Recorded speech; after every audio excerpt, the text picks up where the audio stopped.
Hi everyone. Can someone check that that people online is able to see us and they can hear us? Well, hi everyone. Welcome to the first session for the Digital Health Seminar Series. This will happen every 2 weeks on Tuesdays, and it will happen in this room most of the time. But the second speaker will be in Will's Memorial. I will give you additional information about that. What is this Digital Health Seminar about? Basically, we want to create these interdisciplinary connections among people that is interested in digital health. And we were looking for such a type of event and we didn't see anything at the moment. Then we decided to just create this seminar series to invite people and then to start this type of collaborations, hopefully.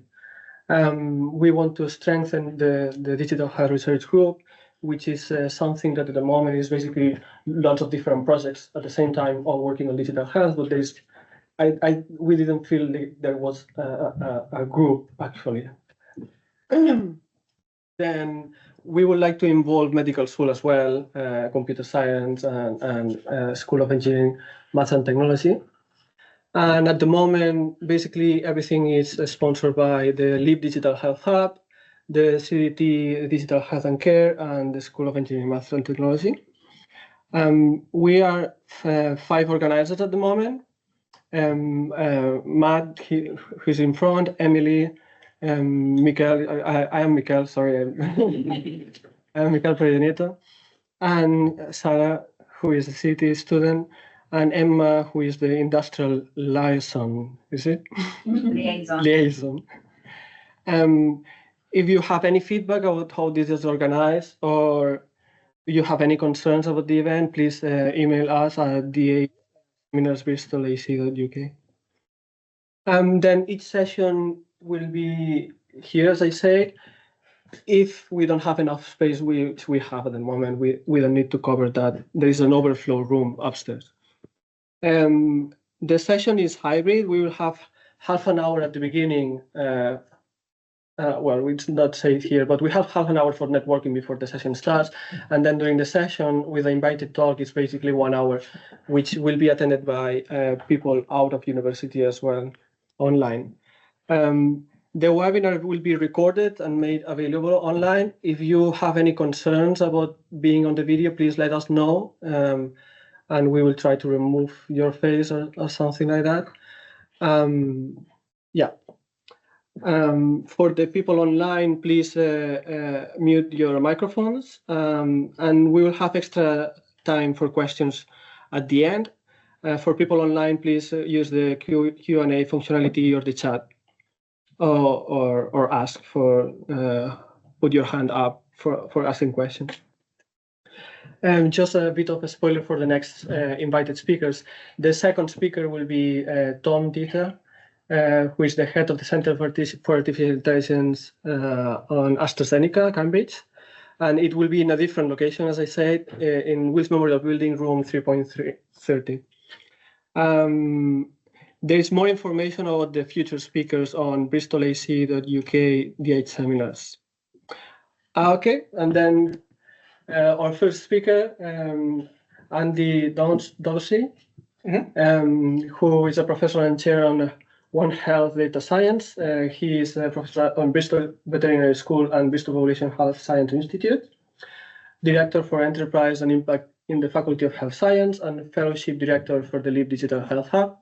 And the topic that he is going to cover is Digital One Health, early disease detection and combating antimicrobial resistance through AI and statistical data science. Then let's welcome him while I put his slides.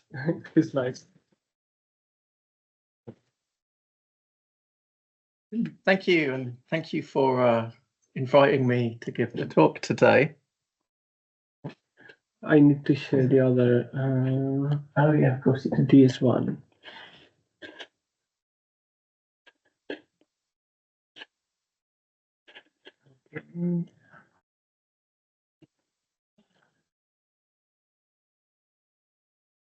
Perfect. Hopefully someone can check that they've got the right window, I think, online. Okay, Brilliant. Thanks, everyone. And thanks very much for inviting me. First, very briefly, I'll give a bit of a background about myself. I'm a computer scientist by training and spent a significant amount of time in my PhD and postdoc doing medical image analysis and also specifically omics.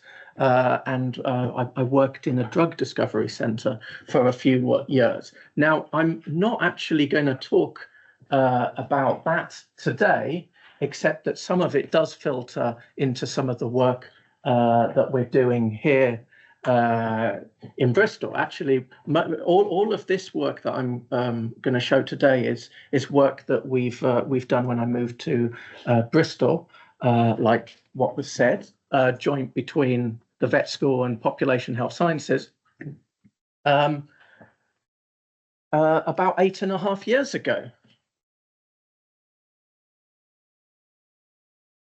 So my talk said One Health, and my role is One Health. And you may or may not know what One Health is, but it's essentially thinking about and applications that transcend human health and are also affected by animal health and environmental health as well. So it's obviously very broad.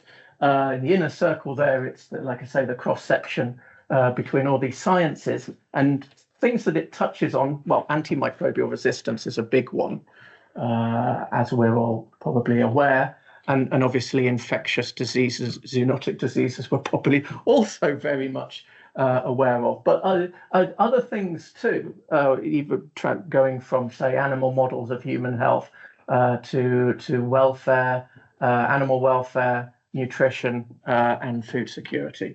And obviously, all there's lots of different data modalities that potentially can be integrated to when we're trying to understand about these grand challenges.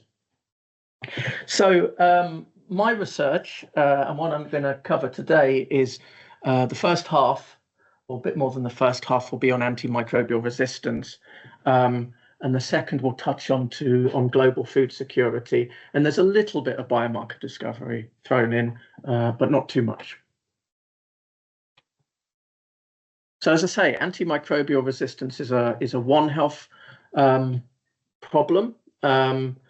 Antimicrobials that we use, and if we don't use them in an optimal way, if we use them when they're not warranted, if we don't complete the course of antibiotics, things like this can put pressures on the bacteria evolving or more evolving antimicrobial resistance, and then those antibiotics don't work.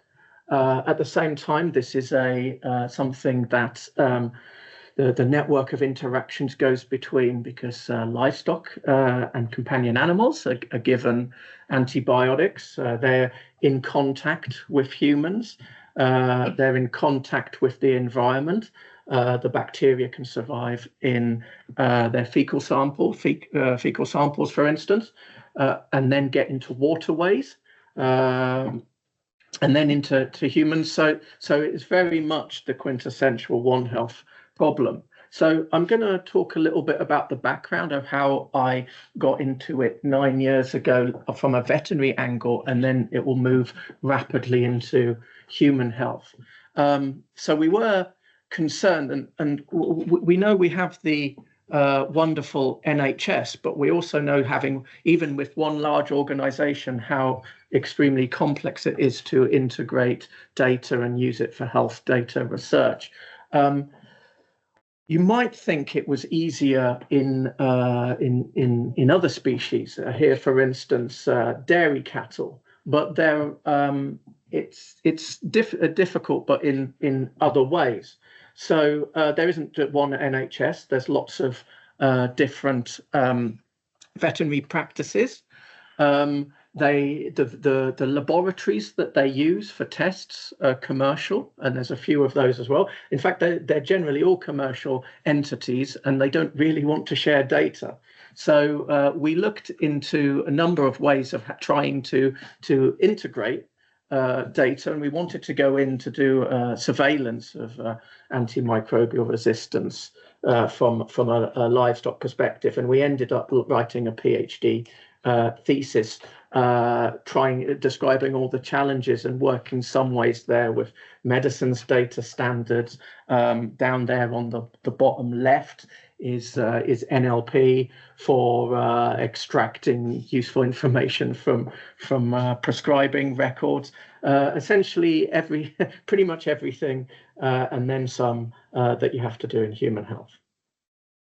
So we also looked at our own surveillance of antimicrobial resistance, and I joined in these large projects that were going around huge, well, say not huge, 50, 60, 70, now more than that, dairy farms over an extended period and collecting samples. And here is an example of how we might you could collect a fecal sample from the environment of a cow. You usually just use boot socks and then collect it out off the boot socks.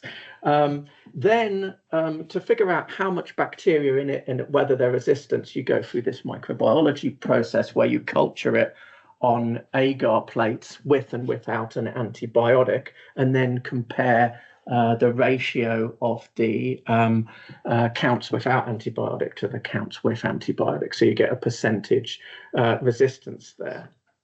Now, there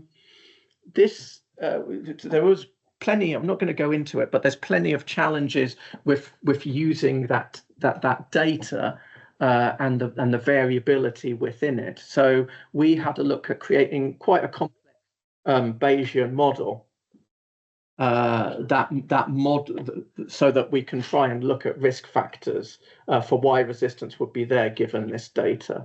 And it ends up essentially with a non-linear Bayesian model that is Poisson, with a Poisson likelihood, quite complex and involved, but it allows us, for instance, to look at and notice that the amount of bacteria, but also the percentage resistant actually varies with temperature and humidity, which is obviously a confounding factor if you want to do a surveillance program. So now on to human domain. So that brought us and brought me thinking, you know, how can we use these models or develop these models for epidemiology and potential use or clinical prescribing. So we worked on these models further, firstly with the UK Health Security Agency to look at how antimicrobial resistance rates changed over COVID. And then on the right, which I'm primarily going to talk about, is how we can use it for decision support for prescribing. So what you see there on the graph is for our hospital samples, blood samples given from people in intensive care that were sent to the lab, and you get essentially the resistance rates over time. So what do I mean by being sent to the lab? Because the clinical pathology, microbiology workflow is quite involved, and actually it's quite lengthy. So firstly, because it takes time and the patient is usually in desperate need of treatment, then you'll likely start on an empiric broad spectrum antibiotic. Broad spectrum meaning that it's likely to kill what's there, hopefully, but also that it might have some adverse effects for the patient. And obviously it depends on how serious the patient is, but essentially the important word here is empiric, just observation, the best guess of the clinician, basically, because the blood sample is taken, it's sent to the lab. It can take 12 to 48 hours for that blood sample culture to turn positive for bacteria. And actually, it's only about 50% sensitive. So sometimes it won't tell you. And then that's great, you might find a bacterium, but it then takes another 24 hours or so through antibiotic susceptibility testing to determine if that bacteria is resistant to one or more antibiotics.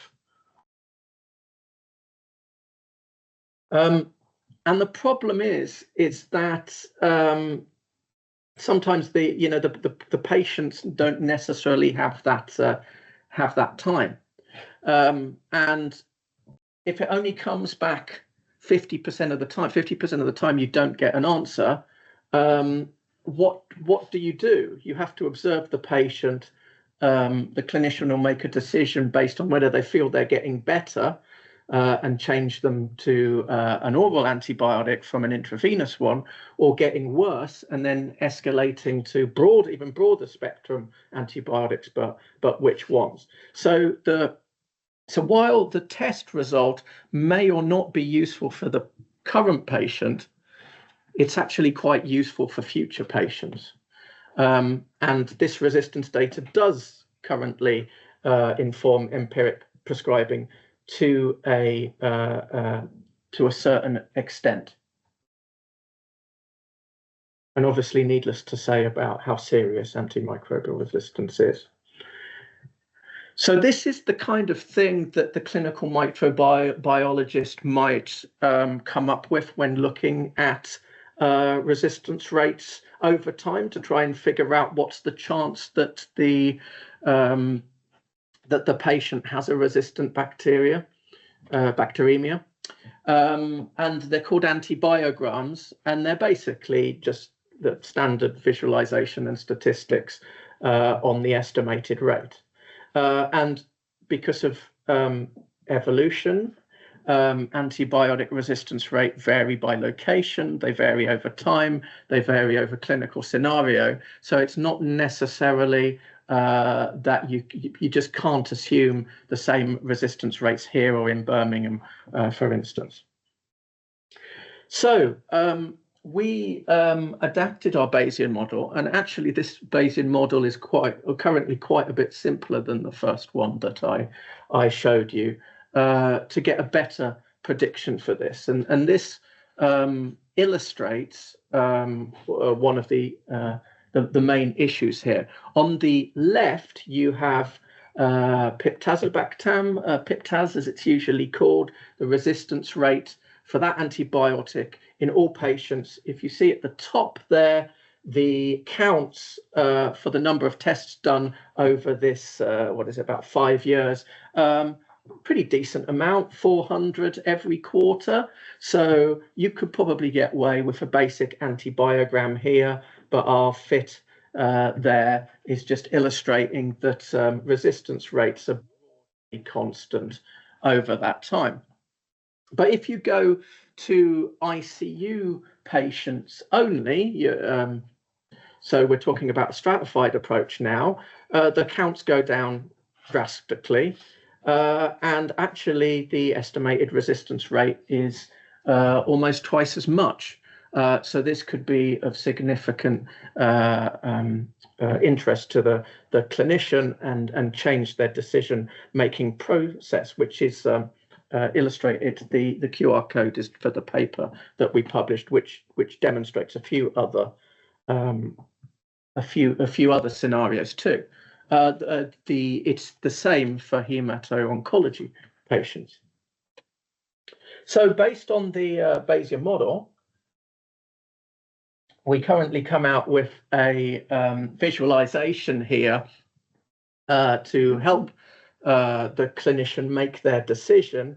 And this is not, now we're going on to co-resistance. So what we're saying is that the clinician suspects that the first antibiotic doesn't work.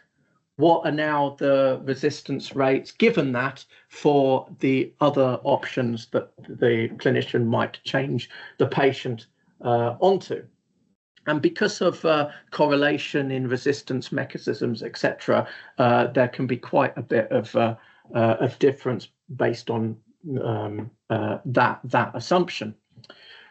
So we have and demonstrated here this little visualization. And more importantly now really is that we have a Impact Accelerator award over that is about a quarter of the way through, where we're creating an app or a tool, shall we say, for the microbiologists to import their local data. It is fairly standardized because most of it or some of it gets sent to UK HSA for surveillance anyway. And then we're going to co-design better visualization with them and better ways to communicate this evidence to help them in their clinical decision making.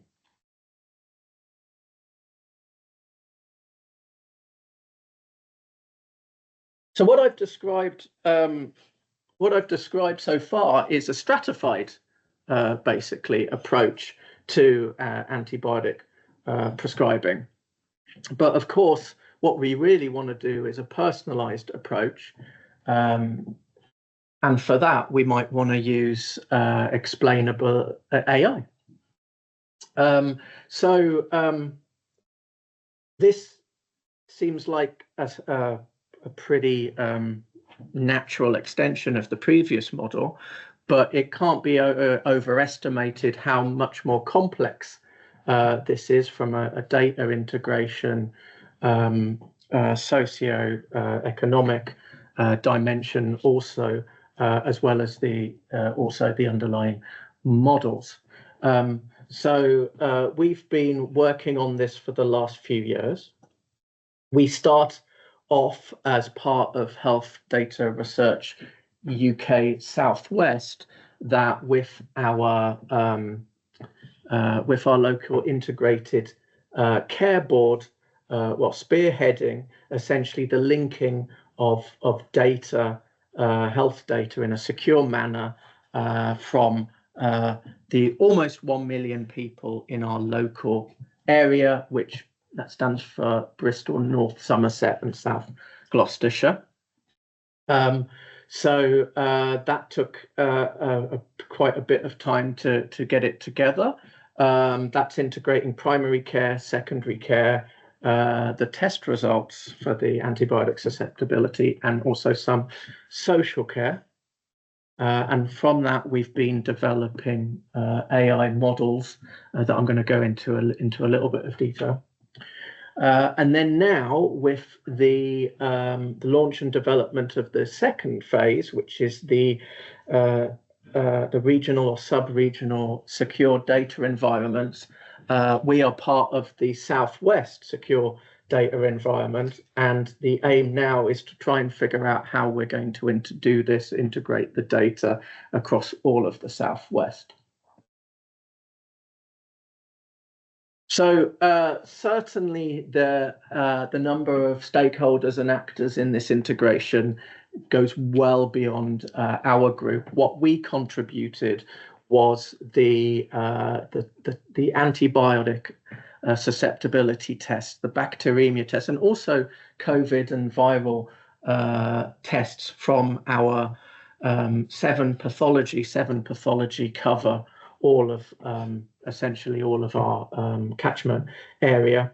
So there was quite a bit of designing the flow and integration in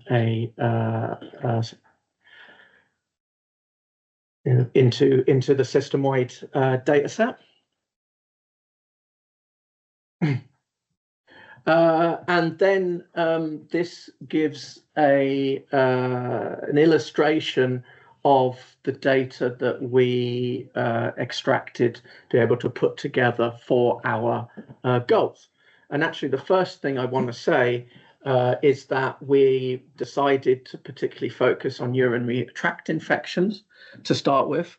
But part of the issue here is that clinicians, except in very serious cases, don't actually have a definitive diagnosis of a urinary tract infection. So we have approximately slightly less than 3 years of data. We have what we call a label down here, whether they had a UTI or not. We decided on an observation period of a year, and the idea is using that data within the last year, can you predict or what also on one end of the coin in prediction, can you predict UTI, but on the other side of the coin, therefore, what are the risk factors for getting a UTI? And a lot of the data, because it's observational data, you know, and also operational data, it wasn't designed for research in mind, of course. There are lots of ambiguities in the data itself. So, for instance, we might know when an antibiotic was dispensed, but we don't know exactly when it was taken, if it was taken, and we can guess over what period it is, but only based on rules for that particular antibiotic. And this is just also illustrating that there are other clinically informed periods and assumptions that we had to make in order to get reasonable features for our AI. And as I say, the outcome is not clear as well. So with our clinicians, we came up with a basic clinical scoring method for what's the UTI likelihood, because often, especially when it is in relatively healthy younger populations, antibiotics may not be given at all, tests may not be taken. So our clinicians came up with this table, and then we had a look in our data set of all the how many cases are there according to this table, and it's interesting that, of course, the very serious ones that went to hospital and had a pretty definitive UTI, they are going to be a very different type of patient than the ones that are at home and not being given antibiotics. So we have a paper that is just going to be presented very soon at conference, and it's generally all about bringing the data set together in order to do the AI. Now we need to sit down and develop more advanced AI models, and particularly validate that in an explainable way, but also a fair and accountable way across different patient subgroups. So very briefly, I'm going to finish on AMR with another project that we have, and I'm going back to the clinical microbiology workflow here. So again, sample is taken, it's sent for culturing. One step I missed before, because it wasn't essentially that important, then was that it goes through one of these instruments called a MALDI biotyper. It's a type of mass spectrometry, and once it's cultured and you've found something, what that mass spectrometer will do, it will tell you with pretty good sensitivity what the species was of that bacteria. So whether it was E. coli, Staph aureus, etc. And that will obviously help prescribing as well. And then you go off and you use these instruments, whether it's a basic distaffusion assay or these fancy Vitek 2s, to do antibiotic susceptibility testing, like I said, and that could take another day. And here I say, but if you've got severe sepsis, there's a 6% increase in mortality rate for every hour without working antibiotics. So given my background in mass spectrometry, I was quite interested in, can we get more out of this mass spectrometry data than just species? So how it works is essentially you put a sample in, the mass spectrometer essentially gets this spectrum out, which is essentially quantifying the mass of all the proteins and lipoproteins in that bacteria. And the height is it's related to the quantification. There's a whole lot of nasty background that you see down here at the bottom, which is matrix, it's the chemical noise, etc. But essentially what the instrument does is it has a little library of these fingerprints, it calls it, of the different species, and it matches that to the data for the species detection. So we were interested to see whether we could expand this further, and can we identify resistance and toxicity for certain species too at the same time. And this is a lot more difficult because it's only slight the fingerprint is entirely different mostly for a lot of species, but resistance mechanisms are only going to affect a few of these peaks to a small extent. Now, there's been a recent review where over the last few years, there's been 40 or 50 papers that have applied machine learning to this, all pretty standard discriminative two-class classification models. Some recently have gone up to some sort of deep learning approach, but they don't get, they get reasonable results, good enough to publish, AUCs of 70, maybe 80% sometimes. But we think that it will be at some stage, if the AI is specialized enough, the appropriate model. But at the moment, the problem is that there's so much heterogeneity in this data because the bacteria evolve, and you'd say it's a species, but what strain it is, that's got differences in the peak patterns too. That I think that there simply isn't enough data to have decent classification performance from classification models. So here, this is an example here on the right. This is a UMAP, so this is a two-dimensional representation of cleaned up pre-processed spectra for enterococci that are vancomycin resistant, which is one particular really important application. What you can see is that there's quite a few different species that are classed as enterococci. You can see that they cluster basically into the species. Then you'll have certain strains that are inside there, which is why they're not really tight clusters. You have this strange cluster of stuff here, all kinds of different stuff that we haven't fully characterized yet, but might be just poor acquisitions.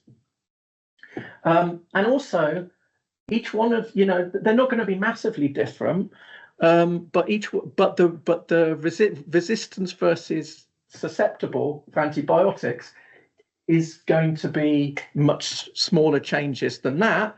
But also there are different resistance mechanisms that can be exhibited in certain circumstances, and they evolve too. In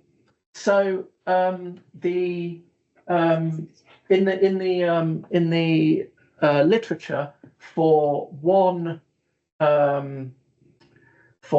of these organism groups, for vancomycin resistance, I think the best area under the curve is about for classification for resistance is about 83 to 84%. And this is very preliminary research, so I don't want you to all read too much into this at the moment, but we've been getting something like 95%. Our approach is not based on discriminative machine learning. It is essentially based on a very tailored generative model for mass spectrometry data that's based on fitting multiple library spectra, the previous acquisitions that were done on that instrument, to the new spectrum, and then propagating the AST results we got from the previous from the library, from the archive. If you're interested in that general approach, it's there, but apart from that, watch this space, because we're now doing quite a bit of validation to make sure that it's working as intended. So that concludes the first part of my talk. I do have a next bit that I'm going to go over briefly. That's also very relevant, of course, to digital health and digital One Health. But first, I'd like to thank my team and wider team, as you can see there. And I'm going to talk a little bit about other One Health challenge, slightly different data types. We're going back into animals now. And essentially the challenge of livestock sustainability. And I think most of us recognize that we have got to significantly reduce our meat intake. The challenge is for those in parts of the world where that is extremely difficult or will be extremely disruptive. And in fact, a large swathe of the world landmass can't support crop agriculture or other types of agriculture without significant investment. So there is significant interest in trying to improve sustainability of livestock. And here are the three pillars of sustainability in terms of environmental sustainability, that to the society, and obviously economy. But in the veterinary school, we really push for a fourth pillar, which is animal welfare, and animal welfare is integral to sustainable agriculture. Our animal welfare and behavior grouping community have literally written the rules on animal welfare for livestock in the UK, which is part of the assurance schemes that are applied to pretty much most of the meat and milk, etc., that you consume. This graph shows that not all animals are the same. This is for beef, but this is showing you an average daily gain in weight compared to the global warming potential, the emissions of the animal. This is comparing three different types of feed, but more important here is how spread out the animals are within each group.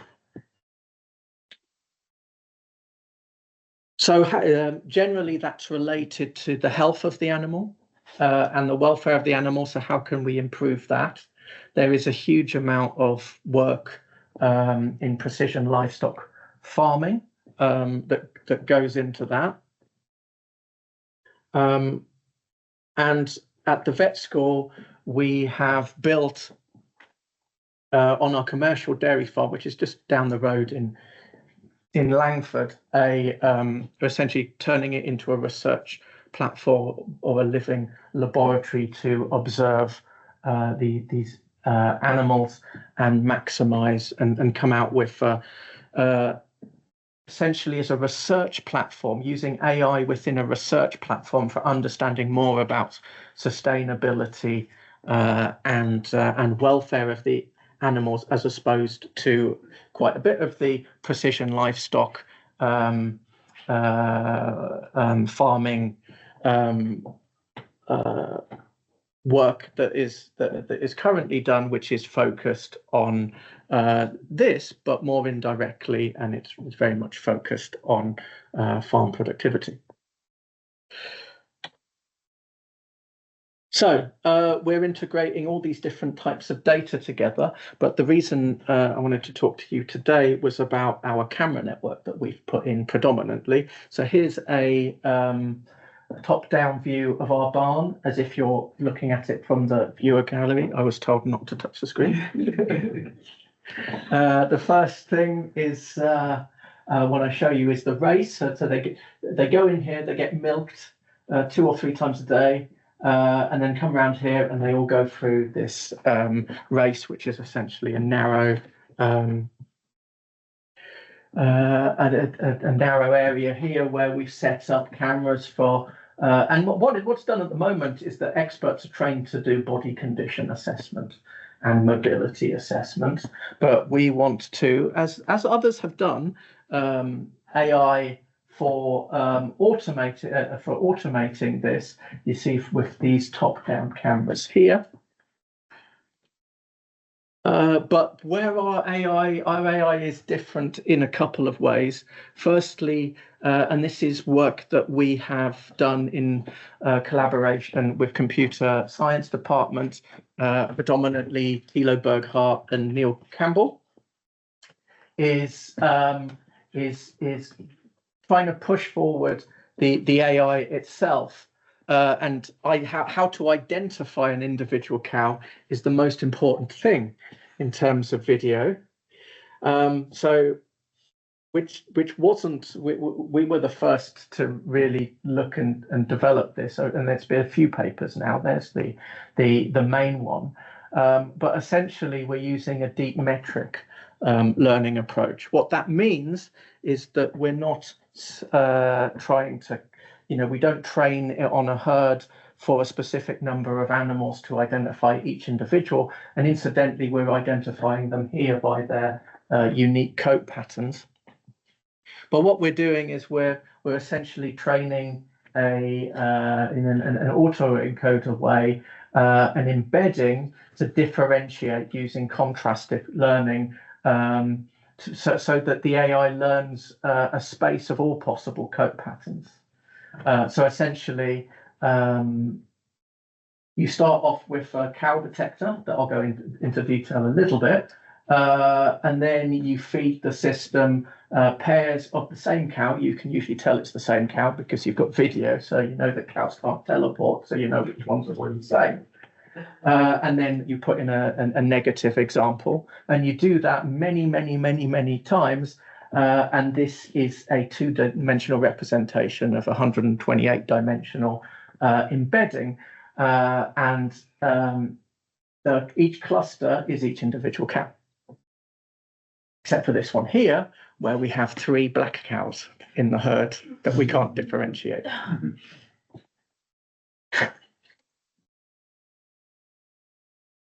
What we've got set up at our current farm is, because we want to link it to all kinds of data, production data, veterinary records. We've got a good old-fashioned ID reader here, and we're using OCR on that to link it to the actual data. But essentially, this gives you now a visual representation of the space of our entire herd.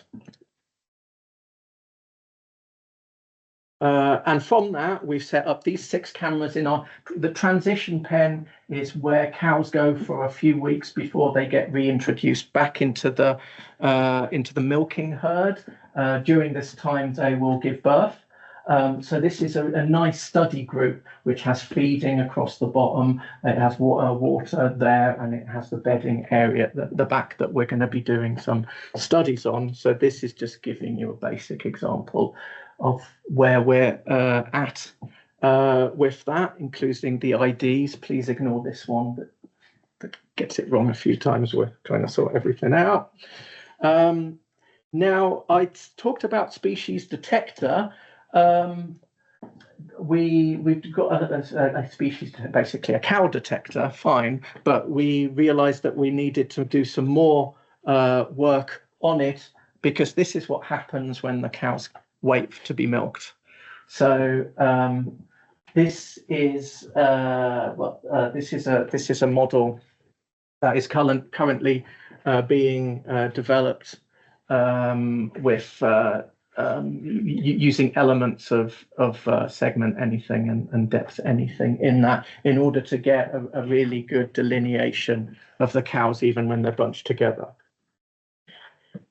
And then finally, just going to show, this is 14 cameras we have at the feed face for the milking herd.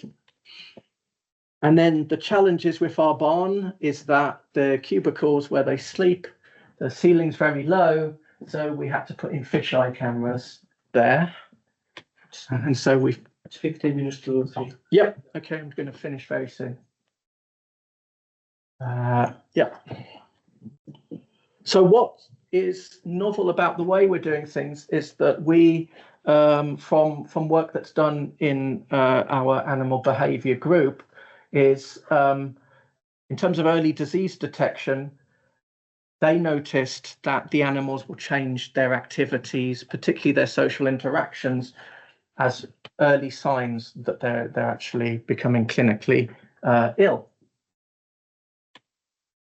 So I'm not going to go into this, but there's a few certain things like head swiping, agonistic interactions, and affiliative interactions that can change. But there's many external factors that affect this, like age, personality, social hierarchy, etc. And so we are in collaboration extending and applying work that has been developed by Thilo et al. For other species. And here are a few basic behavioral classifiers, but this is very much work in progress. We also created an annotation tool that's going to be powered by our identification AI, so that we can quickly go to difficult cases and also have labels that are distributed to other clips of the same animal to massively increase the number of labels that we're putting. And we are just about to start a large data collection exercise for 20 weeks before later this year going to about 20 farms across the UK and recording video. Final thing, a couple of other things we're doing. We're looking at depth cameras too. One of our students, Ashish, has demonstrated that you can identify cows by their shape rather than their coat pattern. This potentially open it up to, obviously not all cows have a coat pattern, but also other species too. And he's put up this rig with 6 depth cameras because the rest of his thesis is looking about 3D models of cow over time. And then finally, we're also looking at, we have wearable applications. This is a very basic accelerometer that was fitted to goats and sheep a few years ago. Real big challenges with this data. It doesn't have a memory. It loses lots of data transferring continuously to a base station that has GPRS mobile connectivity to the cloud. All of what you see in pink here is lost data. We applied some recurrent neural network to impute that data. The idea is that we are looking at helminth worm burden, which is a significant problem in small ruminants in Africa. Here are the labels on top of the data, and if you're interested more in this, there's a preprint there from that QR code looking at. It's not a massive amount of data, so these are not deep learning models. And particularly interest is that the nighttime behavior of the animals is more important than the daytime.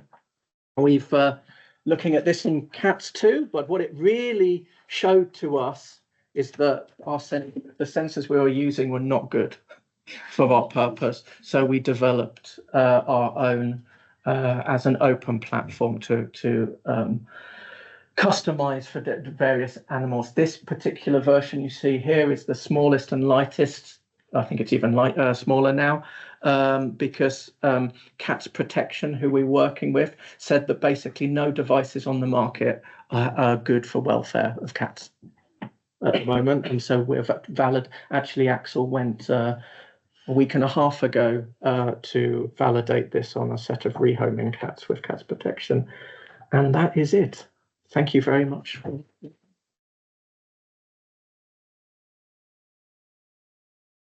Do we have any questions? Thank you. For your antimicrobial resistance project, is there some practicality or data available for actually trying to sequence the genome of the bacteria and then map it across to whether it's resistant or not? I mean, Genome Key, I know, Bristol trying that. Yes. The answer is yes. I didn't put it in the talk, but for E. coli's that we've collected from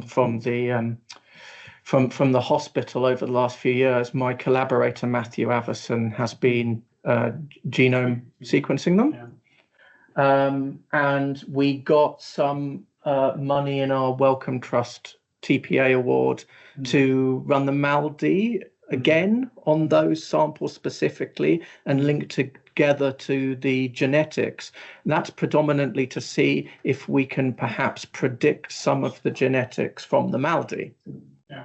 So obviously the genomics is another way to do this. It's very interesting, and you say there's companies developing this further. I'd be very keen to see that happen.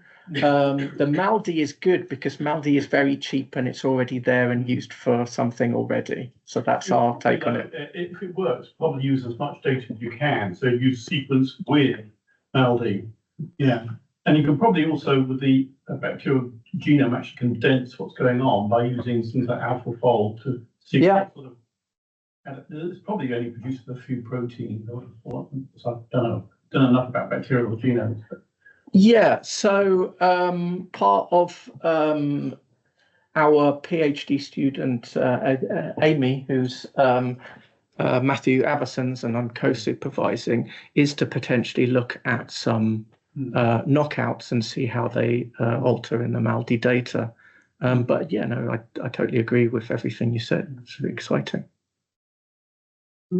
We have one question in online, and you can ask as well. Yeah, you go first. No, after you. So you're using mass spectroscopy for antibiotic resistance. Is there any other just spectroscopy methods you can use, or use multiple way spectroscopy methods and multimodal way?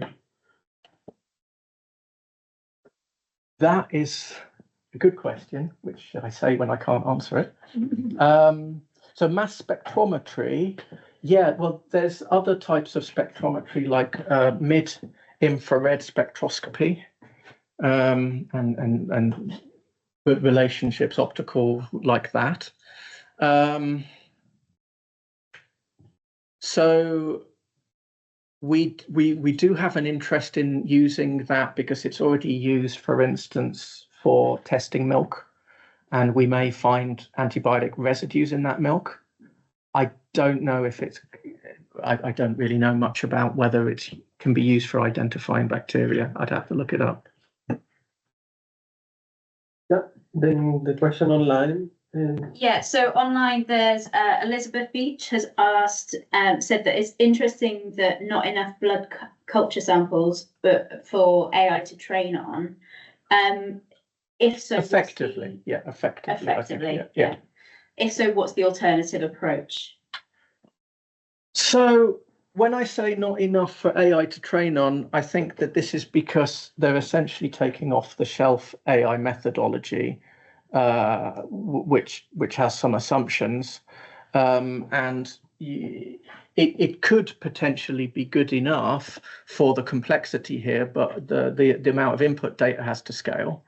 And the challenge is that I'm not sure, the more you scale, you can only scale by going out geographically, and things are different geographically. So it's a bit of a catch-22. So I think that AI definitely has a future here, but it needs to be tailored to the generative model of how bacteria are evolving and the underlying mass spectrometry model as well. And currently, we've got a model that does that in terms of it's quite well adapted to mass spectrometry acquisition, but we don't have any models of bacterial evolution in our AI or data science at the moment. We have another question online from Fiona Booth, who's asking, I'm wondering where you store all the animal data. You must have huge data sets. Yes, that is, yeah, I mean, yes. Where do you store that is part of our headache. So what we've got is we have a small cluster that is in co-located or relatively co-located to the farm that has a large amount of data storage, but particularly, and we're not actually there yet, but the idea is that it's going to have plenty of GPUs in and do quite a bit of online GPU processing. The first thing is that the two-step solution that we have at the most basic level is that the cameras can be motion triggered, but they still record an awful lot where it's not cows triggering them and they don't. So then the GPUs will be used to filter that data down even further, and then we'll make decisions on what we do by GPU, what we can do. It doesn't need to be real time. It does need to be online though, because we're doing it continuously.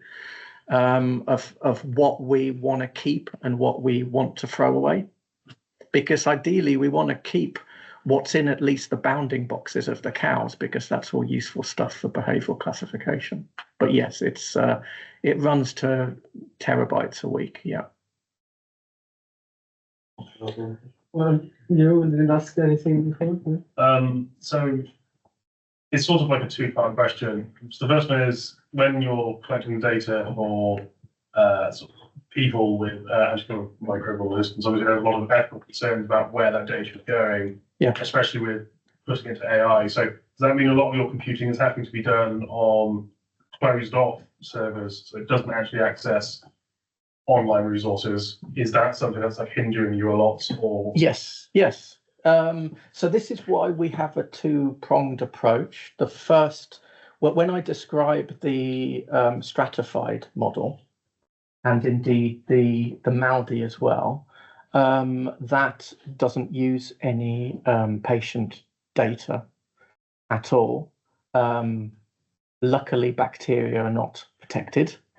So we don't have, so that the potential routes to translation are a whole lot easier, or even, the research is easier and the translation is easier too.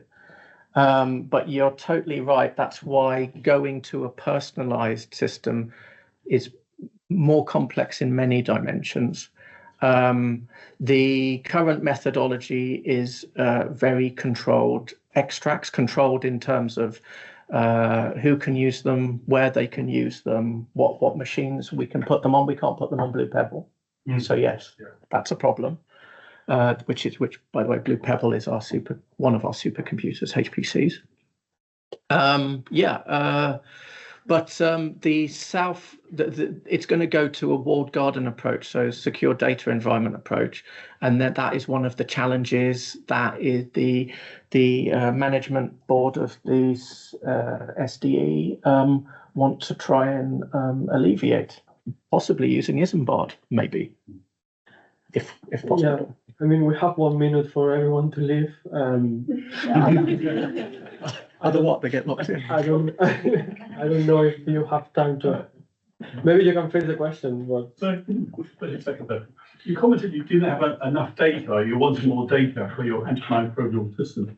The dependence of the generalization error on the sample size follows a statistical dependence. So you could probably establish from the data you currently have where that learning curve is going, because it might actually have a residual thing. I can give you an infinite amount of data, but there's some sort of noise in the problem. You can't do it. So it would sort of give you insight where you're heading, really. My response is yes. yeah, okay, that's good. then if you have any other questions, and Andy has the email there.